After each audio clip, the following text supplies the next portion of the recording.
Selamat pagi Bapak Ibu sekalian Jemaat GB Depok yang saya kasihi dan kita semua yang menonton video ini lewat mimbar GBA Depok pagi hari ini. Kembali kita akan mempelajari firman Tuhan dengan singkat, padat dan jelas. Dan pada pagi hari ini, hari Minggu, bulan Mei, minggu pertama tanggal 3, masih dalam kondisi yang sama, kita masih berada di rumah dan kita belajar dari rumah dan juga kita merenungkan firman Tuhan dari rumah. Tapi biarlah lewat video ini kita semua bisa dikuatkan dan bisa ditambahkan pengetahuan bahkan hikmat berdasarkan kebenaran firman Tuhan.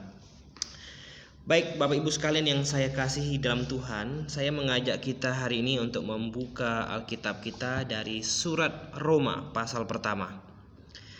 Roma pasal pertama ayat yang ke-21 hingga ayat yang ke-23. Roma pasal pertama pasal 1 ayat yang ke-21 dan sampai ke-23. Saya akan bacakan untuk kita semua.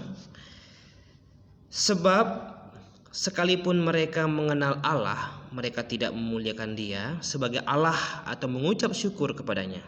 Sebaliknya, pikiran mereka menjadi sia-sia dan hati mereka yang bodoh menjadi gelap. Mereka berbuat seolah-olah mereka penuh hikmat, tetapi mereka telah menjadi bodoh. Mereka menggantikan kemuliaan Allah yang tidak fana dengan gambaran yang mirip dengan manusia yang fana, burung-burung, binatang-binatang yang berkaki 4, atau binatang-binatang yang menjalar. Bapak Ibu sekalian yang saya kasihi di dalam Tuhan kita Yesus Kristus, pada pagi hari ini saya mengajak kita merenungkan satu topik renungan kita, yaitu kefasikan dan kelaliman adalah bukti seseorang belum lahir baru. Saya ulangi sekali lagi. Kefasikan dan kelaliman adalah bukti seseorang belum lahir baru. Nah, Bapak Ibu sekalian yang saya kasih Tuhan, apa itu lahir baru? Lahir baru itu adalah sebuah proses yang terjadi pada saat kita percaya. Saya akan mengajak kita membuka Efesus pasal 1 ayat 13. Efesus pasal 1 ayat yang ke-13, saya akan bacakan untuk kita semua. Di dalam Dia, kamu juga, karena kamu telah mendengar firman kebenaran, yaitu Injil keselamatanmu. Di dalam Dia, kamu juga, ketika kamu percaya, dimateraikan dengan Roh Kudus yang dijanjikannya itu. Jadi, orang yang lahir baru itu adalah orang yang sudah percaya kepada Kristus dengan sungguh-sungguh, dengan sepenuh hati. Percaya yang seperti apa?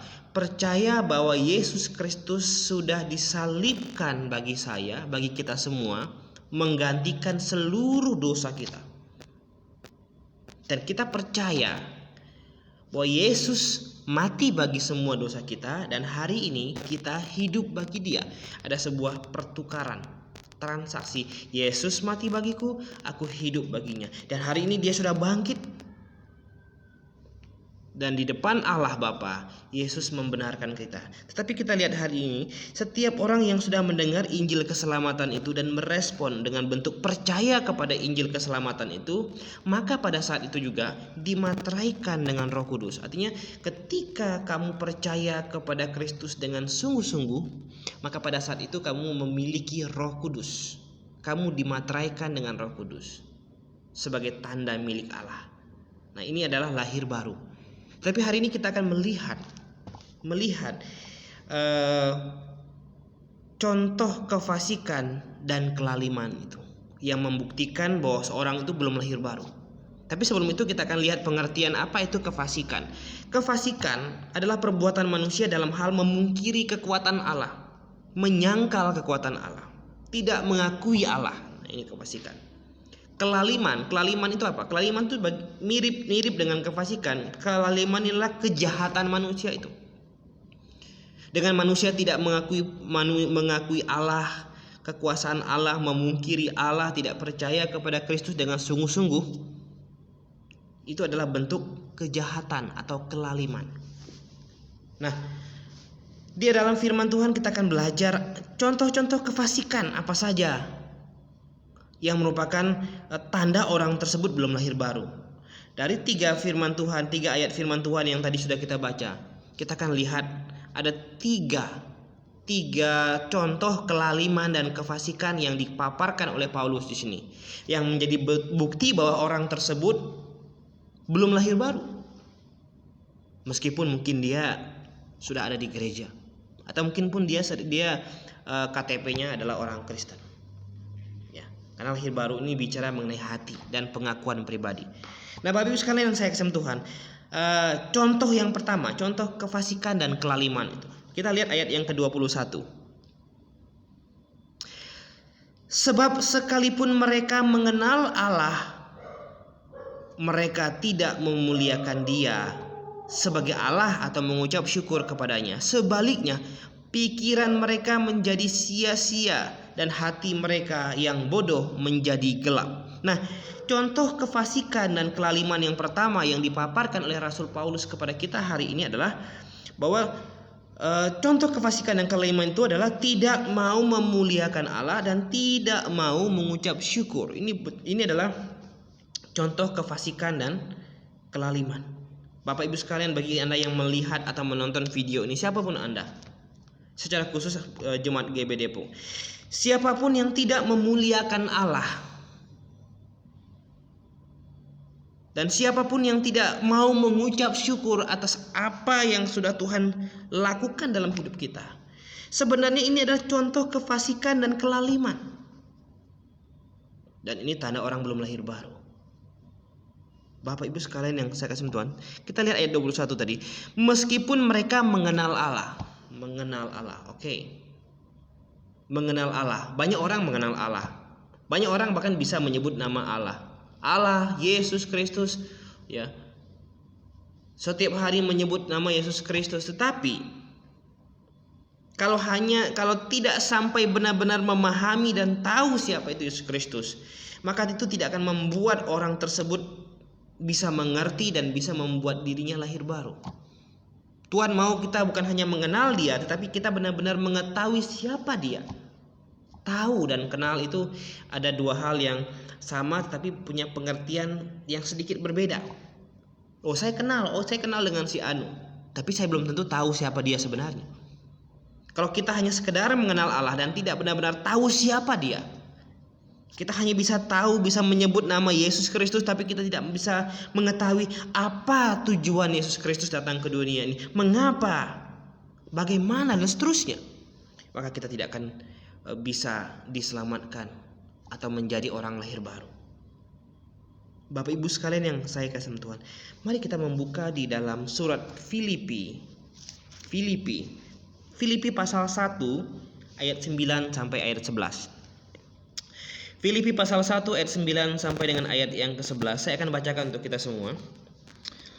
Dan inilah doaku, ini surat Rasul Paulus kepada jemaat di Filipi. Dan inilah doaku, semoga kasihmu makin melimpah dalam pengetahuan yang benar dan dalam segala macam pengertian, sehingga kamu dapat memilih apa yang baik, supaya kamu suci dan tak bercacat menjelang hari Kristus, penuh dengan buah kebenaran yang dikerjakan oleh Yesus Kristus untuk memuliakan dan memuji Allah. Bagaimana kita bisa kenal Yesus Kristus? Lewat pengetahuan, lewat belajar, membaca firman-Nya, belajar bertanya dengan baik, rajin ikut dalam kelompok PA mungkin, rajin meneliti keinginan tahuan yang besar.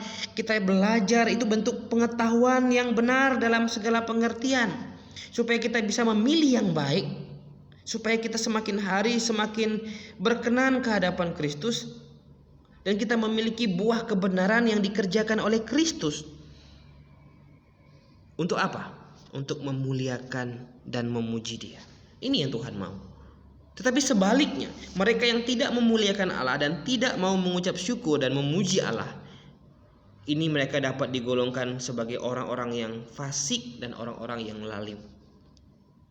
Untuk menjadi orang fasik dan lalim, Anda tidak harus menjadi teroris, Anda tidak harus membunuh, Anda tidak harus tidak harus menjadi penjahat kelas kakap, tapi cukup dengan tidak mengakui Kristus, atau Anda tidak percaya kepada Kristus yang benar, atau mungkin Anda percaya kepada Kristus yang lain.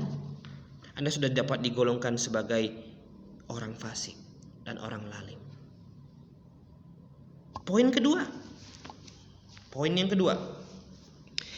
Poin yang kedua itu ada di dalam ayat yang ke-22. Oke, sebelum masuk poin kedua, kita lihat tadi.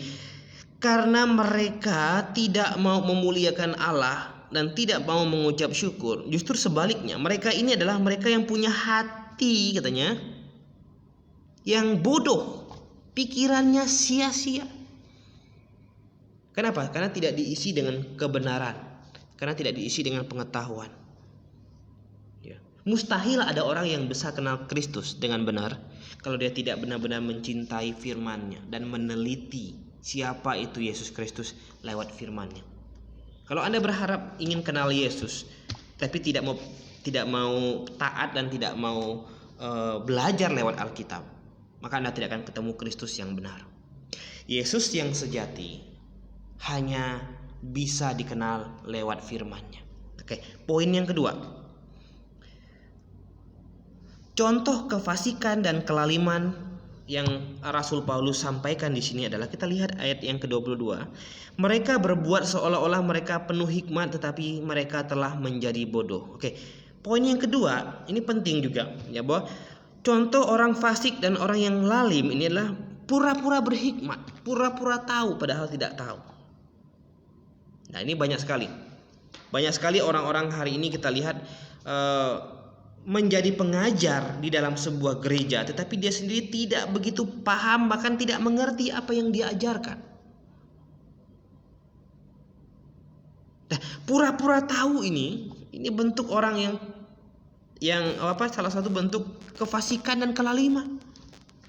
Pura-pura berhikmat. Anda bayangkan kalau pura-pura berhikmat mengajar di dalam sebuah jemaat, dalam sebuah gereja. Maka apa yang terjadi dengan mereka yang diajarkan? Maka dia akan membentuk atau menjadikan satu demi satu orang-orang yang ada yang dia ajar itu menjadi orang-orang yang fasik dan orang-orang yang lalim.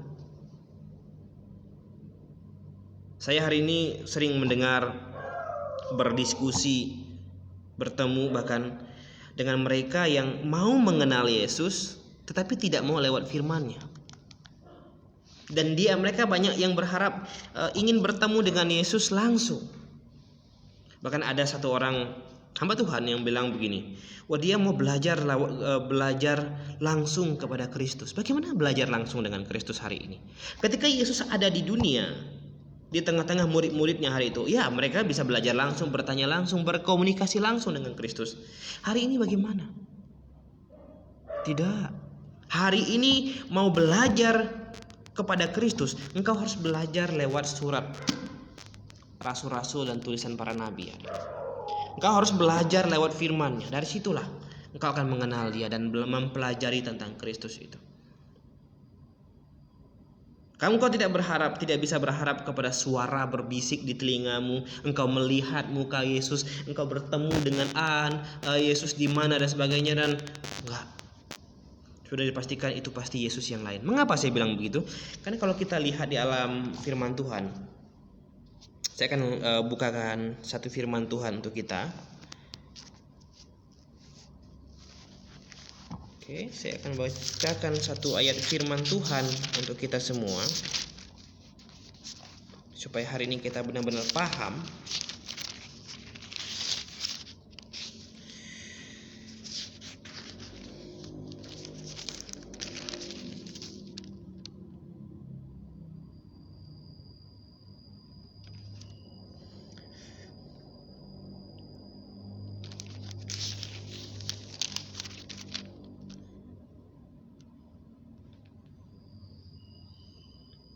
bahwa dalam firman Tuhan ini ya,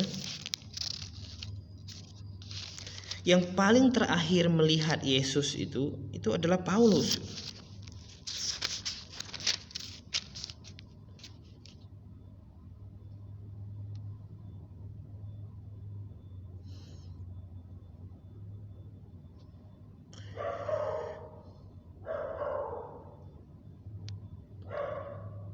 Oke.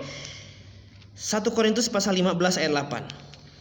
Dan yang paling akhir dari semuanya, ia menampakkan diri juga kepadaku sama seperti kepada anak yang lahir sebelum waktunya. Jadi kita lihat di sini bahwa Paulus membuat sebuah statement, pernyataan dalam 1 Korintus 15 ayat 8 ini, bahwa yang paling terakhir melihat Yesus, yang menampakkan dirinya kepada Paulus. Dan Pauluslah yang terakhir melihat Yesus itu. Hari ini kalau ada orang yang mengklaim bahwa dia melihat Yesus dan sebagainya, itu sudah pasti bukan Yesus yang sesuai dengan firman-Nya. Itu pasti Yesus yang lain. Bapak Ibu jemaat sekalian yang saya kasih Tuhan, wah ini berbahaya. Ya. Banyak orang hari ini berpura-pura berhikmat, ya, tapi sebenarnya dia tidak berhikmat. Kita buka dalam Yakobus pasal 1. Yakobus pasal 1. Ayat yang kelima, ya.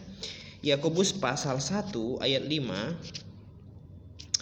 Tetapi apabila di antara kamu ada yang kekurangan hikmat, hendaklah ia meminta kepada Allah yang memberikan kepada semua orang dengan murah hati dan dengan tidak membangkit-bangkitkan, maka hal itu akan diberikan kepadanya. Mintalah hikmat kepada Tuhan. Belajarlah lewat firman-Nya. Ya. Barulah engkau akan mendapatkan hikmat yang sesungguhnya, bukan menjadi orang yang berpura-pura berhikmat. Nah, ini pura-pura tahu atau sok tahu dan berani mengajar lagi. Ini adalah bentuk kefasikan dan kelaliman. Bentuk kefasikan dan kelaliman. Jemaat yang saya kasih Tuhan, Bapak Ibu sekalian, saudara-saudari yang menonton video ini, hal yang ketiga, bentuk kefasikan, bentuk kelaliman. Hal yang ketiga, kita kembali dalam Roma tadi, ayat yang ke-23-nya. Mereka menggantikan kemuliaan Allah yang tidak fana dengan gambaran yang mirip dengan manusia yang fana, burung-burung, binatang-binatang yang berkaki 4, atau binatang-binatang yang menjala. Nah, ini menarik sekali, bahwa salah satu bentuk kelaliman dan kefasikan yang Paulus paparkan di sini adalah membuat gambar atau bentuk yang menyerupai Allah. Menggambar, memotret, memasang di spanduk, poster, kalender, dan berkata itu wajah Yesus Kristus. Itu foto Tuhan Yesus.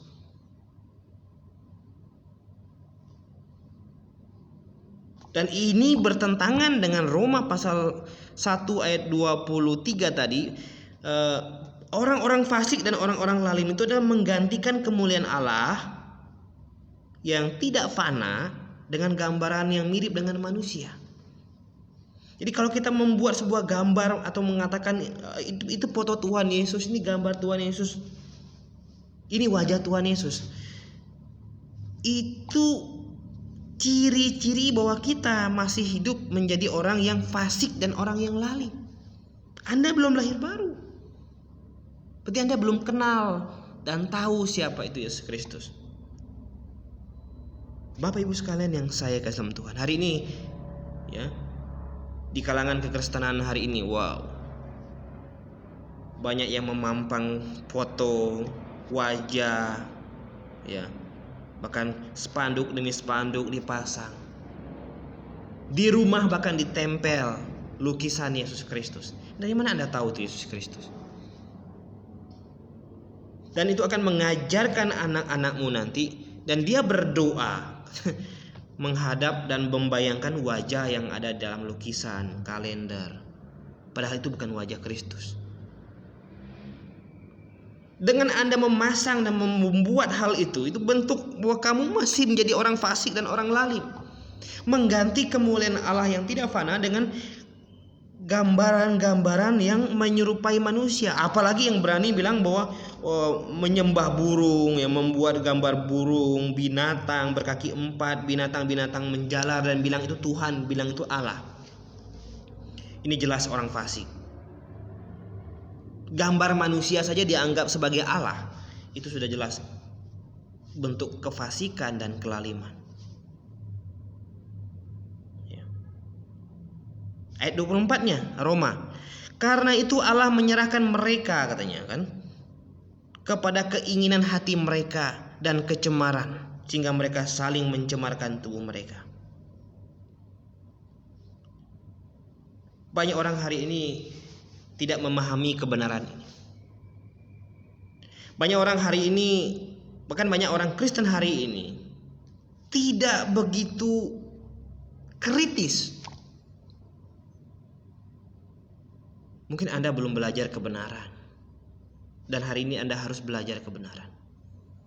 Dan jangan ajarkan kepada anakmu, cucumu, bahwa foto yang di kalender itu, foto di lukisan itu bukan foto Yesus. Itu bukan wajah Yesus. Ya. Kalau engkau mengatakan itu Yesus, maka engkau akan menentang kebenaran firman Tuhan dari Keluaran. Keluaran pasal 20. Kita semua sudah pasti tahu Keluaran pasal 20 ini. Keluaran pasal 20 ya. Ayat 4 dan ayat yang kelima. Saya akan bacakan.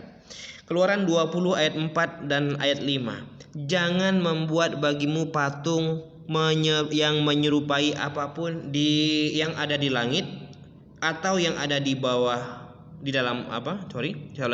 Jangan membuat bagimu patung yang menyerupai apapun yang ada di langit di atas, atau yang ada di bumi di bawah, atau yang ada di dalam air di bawah bumi. Dan yang kelima, jangan sujud menyembah kepadanya atau beribadah kepadanya, sebab aku Tuhan Allahmu adalah Allah yang cemburu, yang membalaskan kesalahan bapa kepada anak-anaknya, kepada keturunannya yang ketiga dan yang keempat dari orang-orang yang membenci aku. Jangan ajarkan anakmu untuk berdoa kepada lukisan yang ada di dalam rumahmu. Jangan ajarkan anak-anakmu, murid-muridmu, wahai kalau engkau guru sekolah minggu, kalau engkau adalah guru agama, jangan ajarkan murid-muridmu bilang itu Yesus berdoa. Bapak Ibu sekalian yang saya kasih Tuhan. Tetapi apakah ini ada hari ini? Banyak. Kefasikan, kelaliman adalah bukti seseorang belum lahir baru. Kalau engkau belum mengerti ini, engkau belajar. Dan biarlah lewat video ini itu menambah pengetahuanmu dan bisa membuat engkau semakin hari semakin mengerti. Dan mari kita berdoa. Bapa di surga, terima kasih Tuhan. Kesempatan yang indah pagi hari ini kami bisa pakai untuk belajar firman-Mu. Tolong kami Tuhan, agar kami diberikan hikmat daripada Tuhan. Agar kami semakin hari semakin mengerti kebenaran firman-Mu, bahkan semakin mengenal dan semakin tahu Yesus Kristus Tuhan dan Juru Selamat kami lewat firman Tuhan di tangan kami hari ini. Bapa Surgawi, terima kasih Tuhan. Kami menyerahkan hidup kami ke dalam tangan-Mu, bahkan bangsa Indonesia ini ke dalam tangan-Mu. Tuhan tolong, kiranya Engkau yang menyingkirkan virus corona ini dari Indonesia, dari kota Depok ini, agar kami bisa datang berkumpul kembali Tuhan. Kami menyerahkan semuanya ke dalam tangan Tuhan. Di dalam nama Yesus Kristus kami berdoa. Amin.